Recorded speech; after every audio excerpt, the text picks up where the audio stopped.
আসসালামু আলাইকুম। আজকে একটা গুরুত্বপূর্ণ ভিডিও নিয়ে আপনার সামনে হাজির হলাম।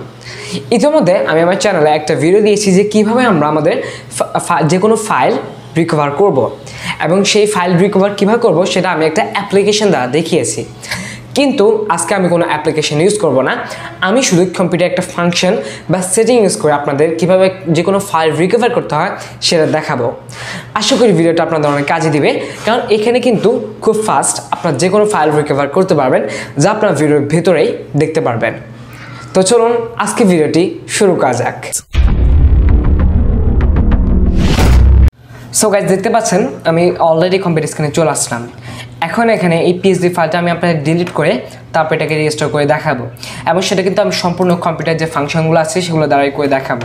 এখানে আমি কোনো বাইরের অ্যাপ্লিকেশান ইনস্টল করব না। তো প্রথমে আমি আপনাদের এই ফাইলটা একটু ওপেন করে দেখাই যে এই ফাইলটা কীরকম, মানে ভিতরে কী রয়েছে, কারণ রেজিস্টার করার পর আমরা আবার আপনাকে এটা দেখাবো। তো একটা কথা বলে দিই, এখানে আপনার যদি ফাইলটা রেজিস্টার করতে চান আপনাকে একটা জিনিস অবশ্যই মনে রাখতে হবে, সেটা হচ্ছে ফাইলটার নেম, কারণ ফাইলটার নেম ছাড়া আপনি সেটা রেজিস্টার কখনোই করতে পারবেন না। তো দেখতে পাচ্ছেন আমাদের এটা ওপেন হয়ে গেছে। মূলত এটাই হচ্ছে আমাদের ফাইলটা, যেটা একটা ম্যানিপুলেশন। তো এটা আমরা মূলত এখন ডিলিট করে দিব। তো এটা এখন এখানে কেটে দিই। এখন এটা আমরা ডিলিট করে দিব। তো ধরুন আমি ডিলিট করে দিলাম। দেওয়ার পর এখান থেকে রিসাইকেল বিন থেকে এমটি রিসাইকেল বিনে ক্লিক করি, দেন ইয়েস। এখন এখান থেকে আমরা কন্ট্রোল প্যানেলে চলে যাব। আমরা এখানে সার্চ করতে পারি কন্ট্রোল প্যানেল। এখন আমরা এটা ওপেন করে নিব।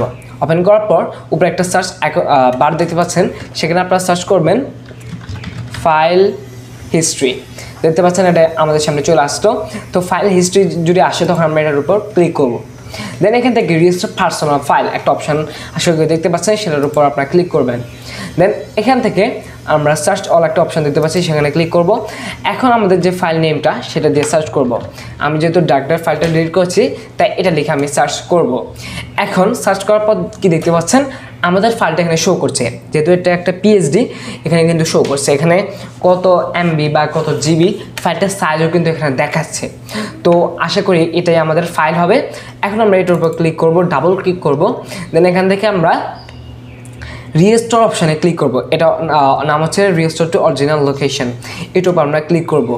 তো একটা কথা বলে দিই, এখানে আপনার ওপেনে ক্লিক করলে আপনাদের কিন্তু কাজটা হবে না, কারণ দেখতে পাচ্ছেন দিস ভার্সন ক্যান বি প্রিভিউড, মানে এটা আপনাকে শো করতে ওরা দিবে না যদি আপনি রেজিস্টার না করেন।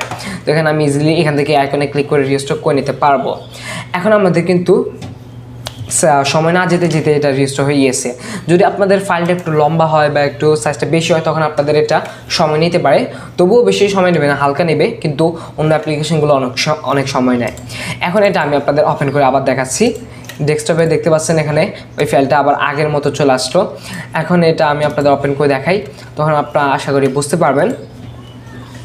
তো এটা ওপেন হচ্ছে, আমরা একটু ওয়েট করব। পিএইচডিটা ওপেন হওয়ার পর আমরা এটা দেখতে পারবো। এখন এটা দেখতে পাচ্ছেন ওপেন হয়ে গিয়েছে। আমরা যে ফাইলটা সেটা কিন্তু খুব ইজিলি রেজিস্টার করতে পেরেছি।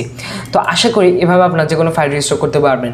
যদি আপনার ওয়ার্ড হয় সেটা রেজিস্টার করতে পারবেন, পিডিএফ, আপনাদের যে কোনো ইমেজ, যে কোনো ইলাস্ট্রেশন, যে কোনো ভিডিও, আপনার যত ফাইল আছে তো সেগুলো যদি আপনি ডিলিট করে দেন তখন আপনি কিন্তু রেজিস্টার করতে পারবেন। শুধু আপনার প্রয়োজন হবে নামটা, এবং এই নাম দিয়ে কিন্তু আপনি পরবর্তীতে যে কোনো ফাইল রেজিস্টার করতে পারবেন।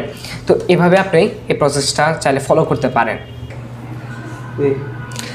তো আপনারা নিশ্চয়ই দেখেছেন কিভাবে আমি আমার পিএইচডি ফাইলটা রিকভার করেছি, এবং এখানে কি আমি কোনো অ্যাপ ইউজ করেছি? না, কোনো অ্যাপ ইউজ করা আমার দরকার হয়নি, কারণ এখানে আমাদের কম্পিউটারের একটা সেটিং রয়েছে যেটা আমি আপনাদের অনেক সার্চের পর আমি বের করতে পেরেছি, এবং ফাইনালি আমি এই ভিডিওটা আপলোড করেছি। তো এভাবে আপনারা যে কোনো ফাইলটাকে খুব তাড়াতাড়ি রিকভার করতে পারবেন। আশা করি ভিডিওটি ভালো লেগেছে। ভিডিওটি ভালো লেগে থাকলে লাইক দিবেন, চ্যানেল যদি নতুন এসে থাকেন সাবস্ক্রাইব করবেন। So that's all for today. Allah Hafiz. Assalamu alaikum.